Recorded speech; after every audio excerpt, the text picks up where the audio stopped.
gabi sa tanan, may gabi kumusta matag-usa? Adi sir data magsugod no magampo sa ta. Yes pagagad dalay mo amahan Ginoo Lord, salamat kay Ginoo sa imong kaayo.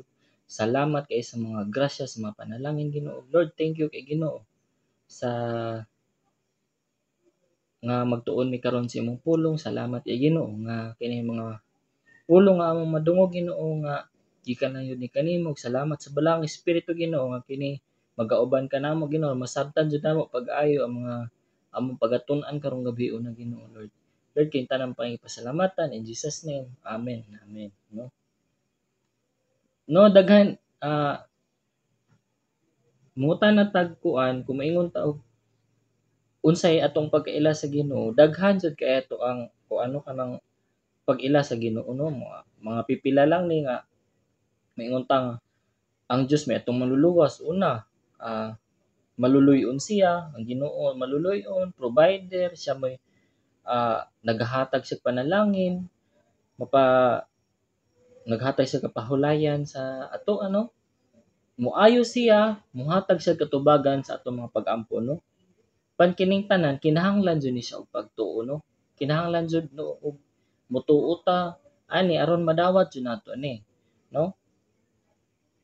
Ingon dia atong basahon ang pulong sa Ginoo no sa Luke 8:43 to 48.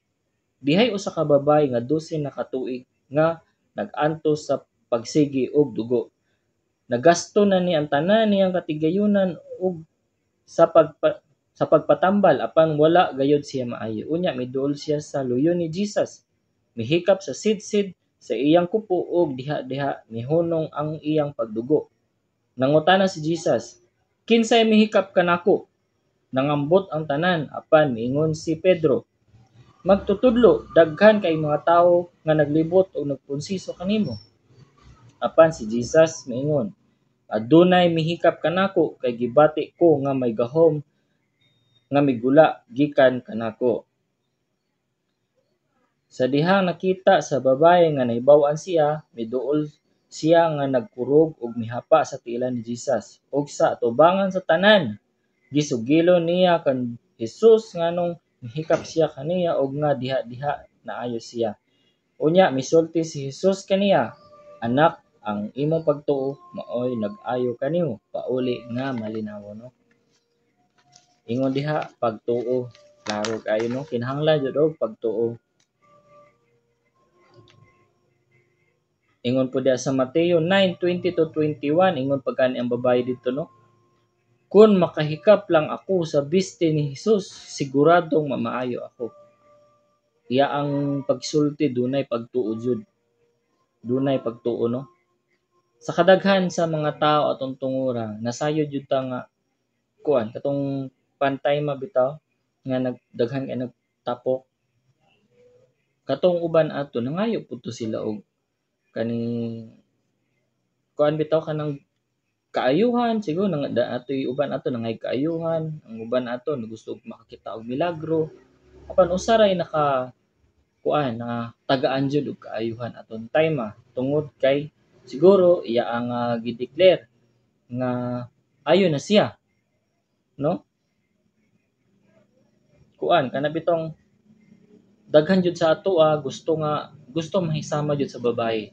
Daghan sa ato nga gusto nga kana bitong inig-ampo nato bitaw karon nga gusto nato matagaan jud ang tagkatubagan no. Nay tinuod man dili man mamaka ang Ginoo kay ingon siya pulong kung kinahanglan kung mangayo ta siya mohatag man ang Ginoo dayon. Apan mo lagi to kinahanglan og pagtuo. Moto nga kita gusto jud ta nga mahisama sa babae nga nang kuan jud siya grabe jud iyang pagtuo sa pagpangayo diha. Og ang Ginoo dili jud mopakyas iyang kuan. Og kita nakasinati man jud ani nasayod ko kita wala nakasinati nga diha natagaan dayon og katubagan sa pag-ampo no. Mao karang gabi una ato ang pagahisgutan kung unsa pay ato ang idugang, unsay atong himuon human ta matagaan sa atong mga gipangayo diha sa Ginoo no. Ato aning kuon nga pagtulon-an gikan ra pud didto sa story sa babae. Number 1, ingon diha sa pulong sa Ginoo sa Luke 8:47a, sa dihang nakita sa babae nga nahibaw-an na siya, miduol siya nga nagkurog ug mihapa sa tiil ni Hesus. No, miduol siya, nagkurog ug mihapa sa tiil ni Hesus. Di ba naayo naman ang babae, no? Naayo na siya, nga nakuha na kana bitaw, nawala na yung pagdugo atong tunguran, no, sa nakahikap siya sa sidsid ni Jesus, sa declare siya nga kung makahawid lang ko sa sidsid sa sanina ni Jesus, mamaayo jud ko. Apan niingon si Jesus nga kinsay mihikap kanako, no? Pero kabalo jud ta nga kato si Jesus aton time nasayod na siya kung kinsay nihikap. Ginoo biya si Jesus, kabalo siya. Ang gusto lang ni Jesus nga mahitabo atong time mga makita niya ang paging mapaubsanon sa babae, no? Pwede man tato nga ang babae nga mangambot siya sama sa gihimo sa uban nga pagpangutanan niya kinsa nihikap siya, nangambot dayon sila kinsa, no? Pwede man nihikap ya pudto sila pero nangambot, no? Pwede siya nga dili mo tingog kay naayo na siya kung nangutana gud si Jesus atong kinsa may nihikap nako apan ko ano kanang pwede man tato siyang dili mo istorya apan wala to gihimo sa babae. Ang iyang gihimo ni istorya siya, ni lapa siya ni sa tiila ni Jesus, no? Apan daghan sa ato karong panahon na, no, daghan nga kanabitang humanta katagai sa katubagan sa pag-ampo, humanta nakadawat sa katubagan sa pag-ampo, dili na din makita. Mas ni ubos ang ato ang pag-alaga di sa Ginoo, no? Sa diha nga nangayo pa, naapay gipangayo, grabe dot-dot kay di sa Ginoo. Apan sa diha nga natagaan nagkatubagan, wala na ni laylo na. Kanang uban gani ni palayo, ang uban di na jud makita, no? Ingon din na sa Luke 17:17-19, unya maingon si Jesus, dili ba napulo man ka tawo ang nangaayo? Hain naman ang siyam. Nganong kiniramang langyaw ang mibalik aron pagpasalamat. Ug miingon kaniya si Jesus, tindog ug kagalakaw ang imong pagtuo may nakaayo kanimo. Anang kinahanglan gid gihapon og pagtuo atong makabawatag mga tubagan sa atong pag-ampo, no? Dili nato himuon nga sa dihang gitagaan tag katubagan sa ato mga pag-ampo mawala na dayon ta. Ang ato nung himuon nga kung matagaan ta katubagan sa atong mga pag-ampo, mas moduol pa jud ta sa Ginoo, mas magpaubos ta sa Ginoo, mas mag-serve ta sa Ginoo kay nakadawat pud ta, no? Mo na ato ang himuon sama atong gihimo sa babaye, no? Number 2, Luke 8:47b, ug sa atubangan sa tanan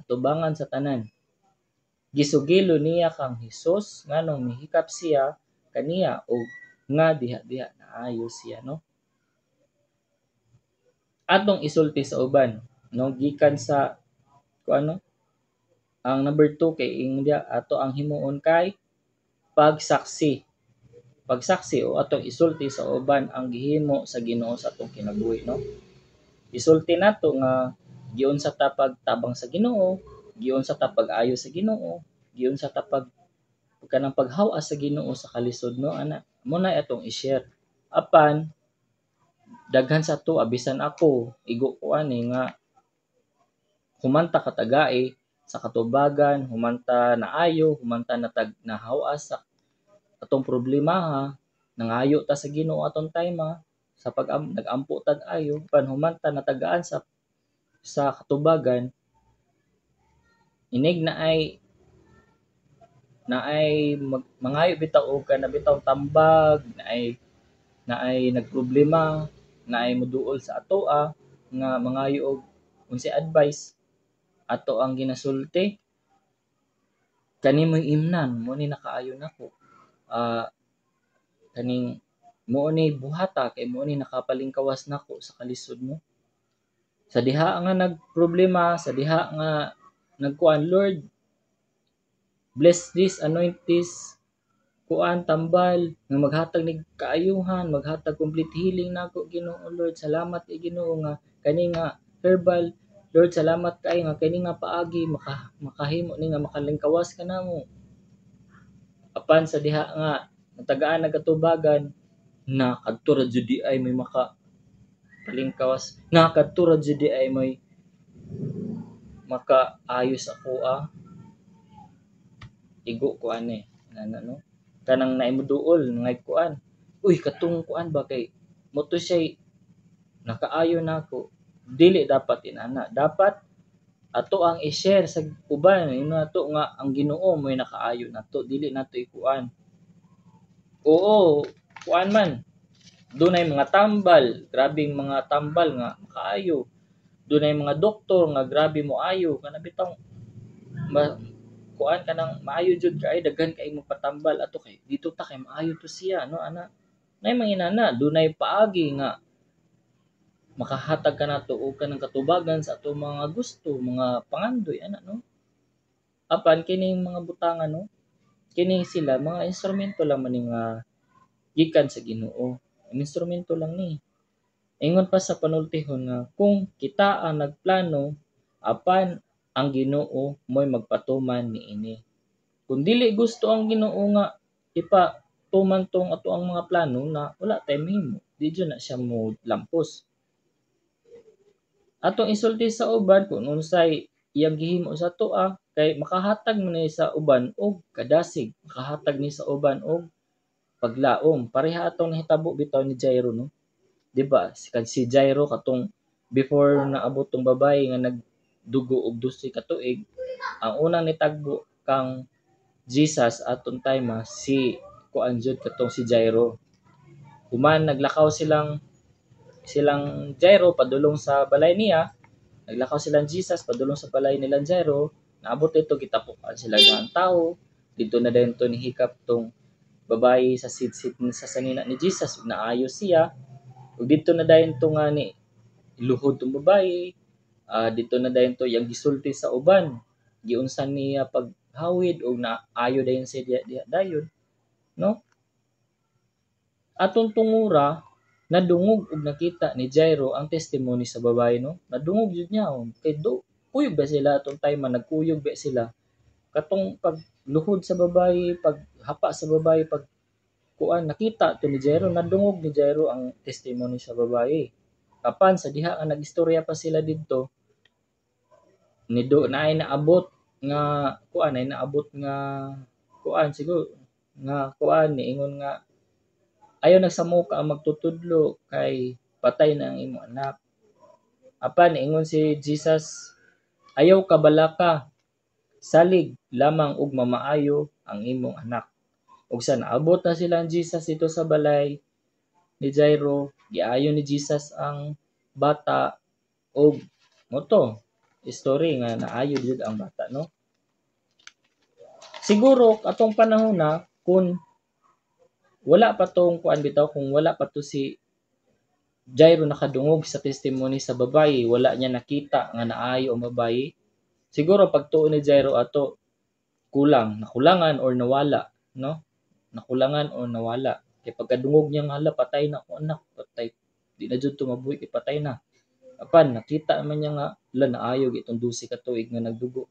Hala kuan naayo ni Jesus. Maayo po tong ako ang kwan niya niingon pa si Jesus ay kabalaka kay maayo imong anak anak pa si Jesus no moto nga natagaan og kadasig nakatagaan og paglaom yun si Jairo og nabalik ang pagtuo ni Jairo nabuhi ang bata no mao nga importante sa atong nga ato jung ma-share sa uban ang giunsa ta pagtabang sa Ginoo giunsa ta pag-ayo sa Ginoo dili kay unsay ato ang mga maayo unsay atong gihimo nga nahatagan tagtubagan sa atong mga kuano dili na dapat ang Ginoo may ato ang makuan bitaw kanang ma-share ato ang Ginoo may ato ang mapataas sa ato ang mga labi na mga tawo nga modul sa ato ang mga tambag ano Kay kini makahatag man ni og kanang kadasig, makahatag ni og kanang paglaom ngadto sa uban. Mao nga kadto no, magpaubos ta og isaksi nato si Jesus nga sa uban no. Moto nga karong gabi na dito ra taman ako i-share ug mag-ampo ta. Yes, padigad dalay ko man Ginoo. Lord, salamat jud kay sa kagabhion, salamat kay sa imong pulong nga nagpahinumdom ka kanamo nga kinahanglan jud Ginoo nga kimi mahimong mapaubsanon nga og nga kami nga kuan Lord kaning i-share jud namo sa uban ang imong kaayo nga ang imo ang gihimo pagtabang sa paghawas nimo kanamo diri sa mga tagsa-tagsa na mga kalisdanan o mga sakit Lord. Lord, salamat jud kay Ginoo nga ikaw lang jud kanunay mapataas Ginoo sa amo ang mga kinabuhi bisan pa sa among mga pagsulti Ginoo ikaw lang jud Lord. Lord, salamat kay Ginoo nga karong gabi na ikaw jud padayon magauban, magaprotekta kanunay kanamo, magabless sa matag usa. Kinahanglan pa pasalamatan in Jesus name. Amen.